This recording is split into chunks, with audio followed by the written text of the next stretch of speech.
Hello my dear student, आपके अपने YouTube channel real teacher Bihar board में आपका स्वागत है। और आज हम लोग क्लास 8 का सामाजिक एवं राजनीतिक जीवन पार्ट 3 का चैप्टर 2 धर्मनिरपेक्षता की समझ के क्वेश्चन आंसर को करने वाले हैं। इस वीडियो में हम लोग चैप्टर 2 जो है सामाजिक एवं राजनीतिक जीवन का, उसका क्वेश्चन आंसर करने वाले हैं।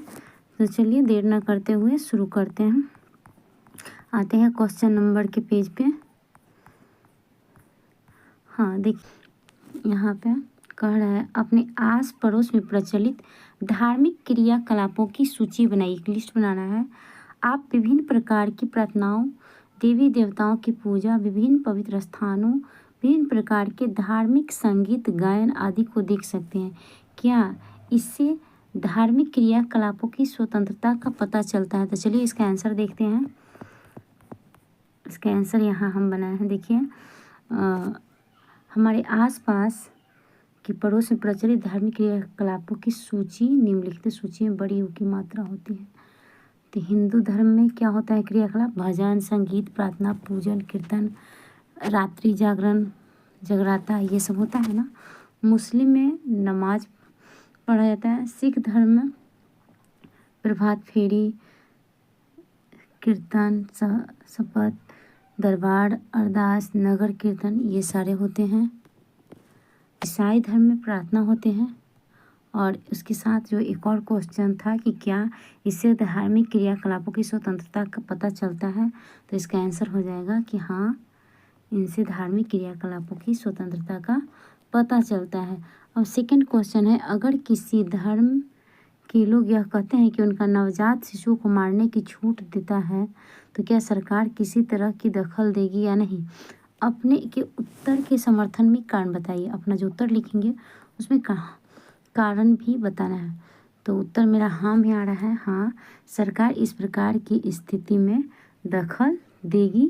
कानून के अनुसार किसी भी कारण से की गई हत्या एक अपराध है, इसलिए हम हत्या नहीं कर सकते हैं। यह धार्मिक छूट मानव अधिकारों का हनन है। ये दोनों इसका कारण है। अब है छोटा छोटा आंसर है। इस तालिका को पूरा करना है।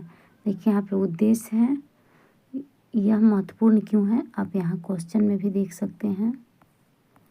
देखिए देखिए क्वेश्चन नंबर 3, इस तालिका को पूरा करना है कि यह क्यों महत्वपूर्ण है। इस उद्देश्य के उल्लंघन का एक एक उदाहरण भी देना है।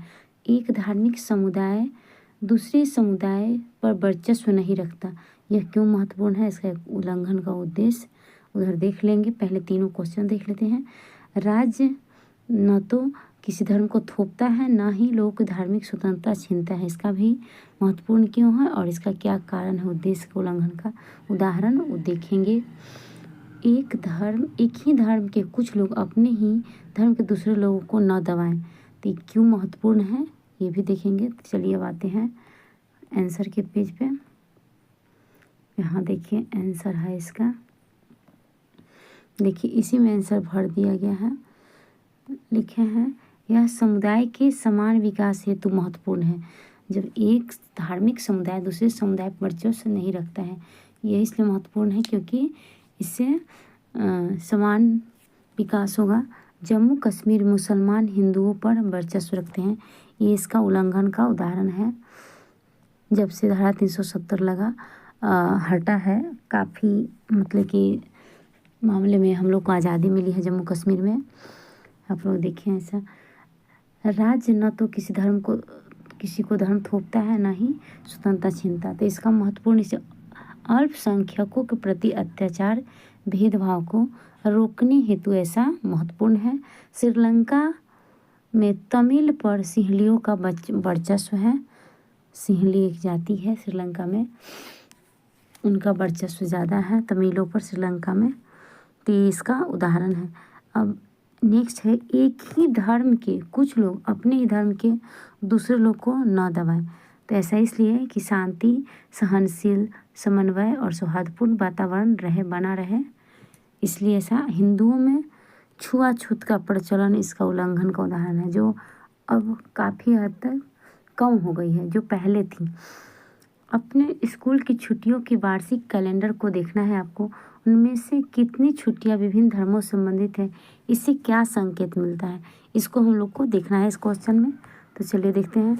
हमने स्कूल के वार्षिक कैलेंडर से विभिन्न, आप लोग अपने स्कूल के वार्षिक कैलेंडर लगा होगा, उसको देखिएगा, उसमें दिया होगा, इसमें लिखा है संबंधित छुट्टियों के बारे में पता लगा कर लिखा है जो निम्नलिखित हैं। अपने स्कूल से लिखे हैं। मुसलमानों से संबंधित छुट्टी, जो मुसलमान लोगों को छुट्टी मिलती है, ईद उल जुहा, मुहर्रम, मिलाद उन नबी, ईद उल फितर, ये सब छुट्टी मुस्लिम लोगों का है। सिखों संबंधित बैसाखी 14 अप्रैल, गुरु नानक जयंती, जैन धर्म से संबंधित महावीर जयंती, बौद्ध धर्म से बुद्ध पूर्णिमा, हिंदू धर्म से संबंधित लोहड़ी, मकर संक्रांति, बसंत पंचमी, रविदास जयंती, महाशिवरात्रि, होली, रामनवमी, रक्षाबंधन, जन्माष्टमी, दशहरा, वाल्मीकि जयंती, दीपावली, गोवर्धन पूजा, पूजा उधर से होगा, और भैया दूज। ये सारे छुट्टियाँ देखिए, इसमें हिंदू से, जैन से, बौद्ध से, मुस्लिम से, सभी धर्मों से रिलेटेड। ईसाई धर्म से संबंधित है गुड फ्राइडे। तो इसमें सभी धर्मों से संबंधित सभी छुट्टियाँ का वर्णन कर दिया गया है। अब है एक ही धर्म के भीतर अलग अलग दृष्टिकोण के कुछ उदाहरण, जैसे कि एक ही धर्म में ना कुछ अलग अलग दृष्टिकोण, जैसे हिंदू सनातन धर्म जो है, मूर्ति पूजा, आर्य समाज, इसमें अलग अलग दृष्टिकोण है। जैसे बौद्ध धर्म में जैसे हीनयान महायान, आप लोग का उदाहरण 6th क्लास में पढ़े हैं।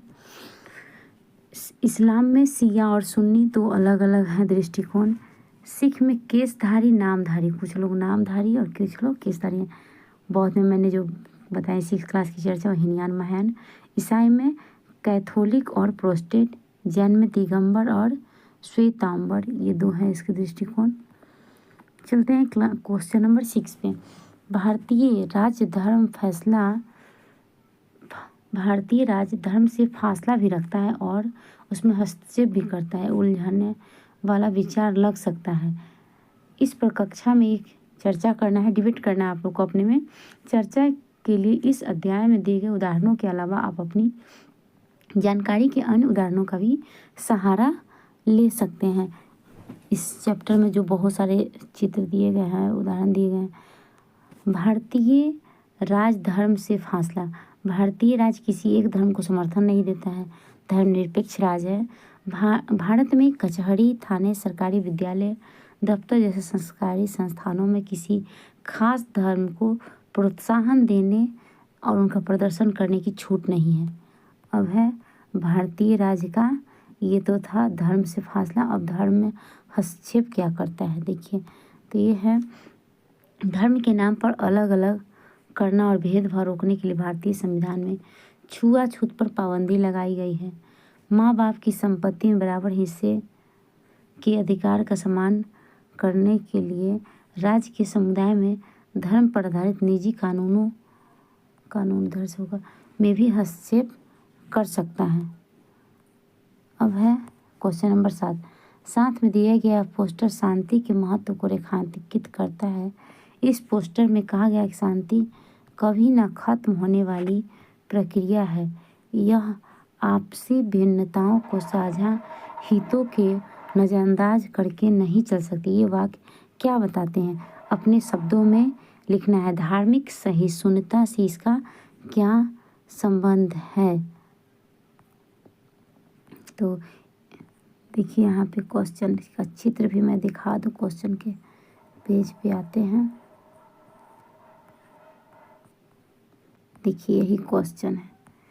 देखिए यहाँ लिखा है, a peace that comes from fear and not from the heart, it is opposite of peace. Peace is a never ending process, यहाँ नहीं खत्म होने पर। It can not ignore it our difference, our overlook, our common interest. It required us to work and live together, ऐसा लिखा गया है। तो इसके बारे में हम देखते हैं। इसमें शांति से हम सब कुछ प्राप्त करते हैं, सब कोई जानता है, चीखने चिल्लाने से कुछ नहीं मिलता है। इससे हमारा अपना तथा देश का विकास होता है और हम सब उन्नति की ओर अग्रसर होते हैं। शांति उसी समय स्थापित की है जब सभी धर्मों के बीच सही शून्यता होती है, सब मिलजुल करते हैं। एक साथ मनाए जाने वाले होली, दिवाली, ईद, गुरु पर्व, क्रिसमस के उत्सव को दर्शाते हुए